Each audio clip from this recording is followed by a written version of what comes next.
Welcome everyone to another Singerreise video podcast.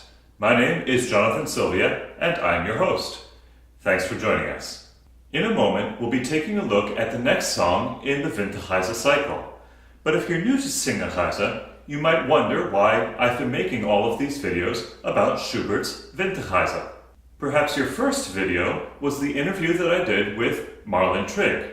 Or maybe the one that I did on Deep River, first talking about the spiritual and then singing it. Both of those have been very popular, so if you haven't seen them yet, I highly recommend you check them out. But now I'm doing yet another video about a song from Winterreise, and you may be asking why. In these last few days of summer, why talk about a piece based in winter? Part of the answer is in the origins of Singerreise itself. I began Singerreise when I started learning Winterreise for a concert, and that's where I got the name. Winterreise is a winter journey, and this video series is Singerreise, a singer journey. Singer journey really captures the essence of what is going on in Singerreise. Singerreise is about my journey as a working opera singer, as well as the journey of many other singers. Often, that means I get to do interviews to profile the many different kinds of singers out there. We take a peek into their daily life and find out what makes them tick. And I'll definitely be doing more of those interviews in the coming weeks. But in other videos, I might present a piece of music, something that I happen to be working on, like the songs from Winterreise.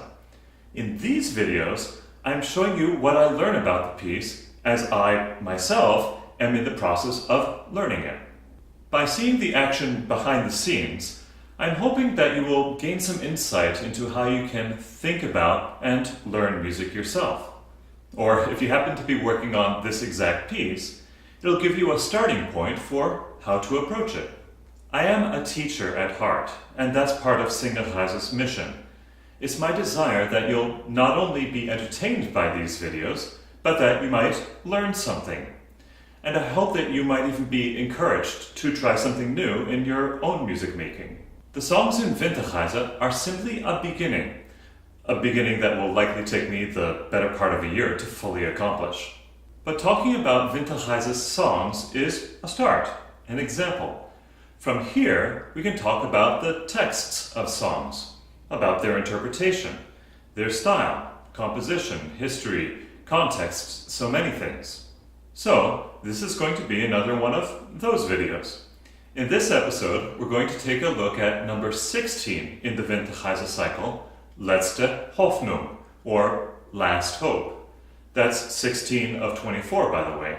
We are officially 2/3 the way through Winterreise. Letzte Hoffnung is one of the most peculiarly composed pieces in the entire cycle. Now, lately we've been seeing Schubert kind of push the boundaries on compositional norms, but for Letzte Hoffnung, he completely throws those compositional norms out the window. The accompaniment is simply unsettling. It starts with an eighth note pickup, but that pickup is accented, and the following downbeat is unaccented. Schubert has even barred those eighth notes across the measure line, so there's very little sense of what is an upbeat and what is a downbeat. Also in the introduction, we have essentially zero tonal center. Even when the singer comes in with the melody, if you can call it that, we have to wait 4 bars before we get anything that even resembles a cadence. Even then, the cadence is only for a very brief eighth note before the piano comes in and throws it all off again. The melody itself is very angular and it's offset from the piano. The piano always seems to be about 1/8 note ahead of the singer, making it very tricky to sing. The melody is also very syllabic, meaning 1 note per syllable. In addition, there's a distinct absence of the repeated text that Schubert usually indulges in. It took a while to figure out what was going on in this piece. Sarah and I had to do a lot of rehearsal just to piece it all together. We also had to try a few different tempi. It was really easy to go too fast in this piece, but if you do it too fast, it sounds frenetic and it doesn't really match anything that's going on in the text. The clue here was the tempo marking, nicht zu geschwind, which means not too fast. What we discovered is that Schubert is trying to depict that one last leaf on a tree in winter, just before it falls. It's still hanging on, but only barely, twisting and turning with the slightest breeze. Being winter, the leaf is an unusual sight, and it catches our wanderer's eye. In the first stanza, he stops to watch it, and then gets lost in thought. So, despite the weird music, it's really just business as usual for the text and our wanderer. The more he watches the leaf, the more invested he gets in it. He puts his hope into it, his Hoffnung, kind of like a desperate gambler making a bet at a horse race. But every little movement that the leaf makes causes him to tremble. Of course, we can't have a happy ending, so the leaf falls. Here, Schubert not so subtly takes the melody and the accompaniment from a high point all the way down to the basement. On the next line, though, the music suddenly slows down and grows introspective. For just a moment, Schubert switches to a simpler music style, just a simple melody and some chords underneath. Here, the wanderer is saying that his hope falls with the leaf. The introspection only lasts for a moment, though, before we're yanked back to the previous tempo. Here, the wanderer himself drops to the earth, crestfallen. Schubert uses this opportunity to redo the leaf falling motif, only this time it's more extreme. He starts even higher, and when he falls down, the piano part does some octave doubling in the bass part. And that takes us to the final passage. But the final passage feels like it's taken from a completely different song. There's a very jarring shift here. It almost feels like we're being transported backward from a mechanical, almost clockwork future into the dead center of Schubert's own Romantic era. Here, Schubert gives into a soaring rubato melody. The key word here is wein, which means weep, and Schubert spares nothing, going with a full-on wail. There really isn't anything similar between this last part and all of the music that came before it. Schubert switches from the syllabic text setting that he had been using to using an entire melodic arc over just one word. And he finally takes his indulgence with text repetition, repeating not only the last line of text, but even the word wein within that last line.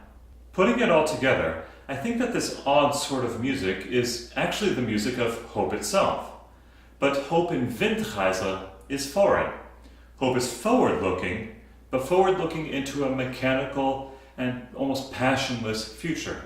But when the leaf falls and hope is dead, the wanderer is left weeping there on the ground. Passion and melancholy and nostalgia return to the cycle. It's kind of back to business as usual. Letzte Hoffnung is one of the shorter pieces of the cycle, but obviously there's a lot of stuff packed into it. It was kind of like a jigsaw puzzle, figuring out how all of the pieces fit together. So I hope you've enjoyed watching me learn about the piece here on video. If you want to find out more about the life of a working opera singer or about Winterreise, check out our website, Singerreise.com. There you'll find articles and resources all about singing and about Winterreise. You can also follow us at facebook.com/Singerreise. I'm very active there, putting up posts, so feel free to comment on the posts and to share them. Or at twitter.com/Singerreise. There you can use the @Singerreise handle. You are presently watching the Singerreise YouTube channel. Make sure to subscribe to that before you go. That way you get email updates every time a new video is released. And finally, there is patreon.com/Singerreise. This last one is the financial mechanism that keeps all of Singerreise going.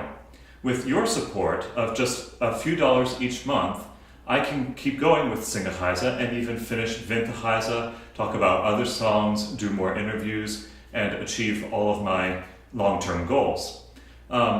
Patrons also get patron-exclusive benefits by being a patron. Things like bonus videos, deleted scenes from interviews, and whatever else I can come up with. So definitely check that out, patreon.com/Singerreise. Become a patron and make sure more of these videos get made. And I hope you enjoy this presentation of Letzte Hoffnung. Thanks for watching.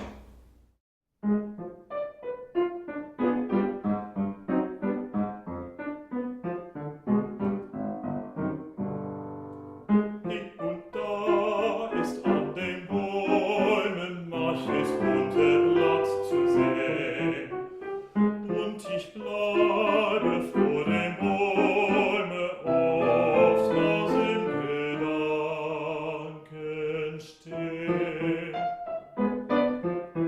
Schaue nach dem einen Blatte, hänge meine Hoffnung dran, spinnt der Wind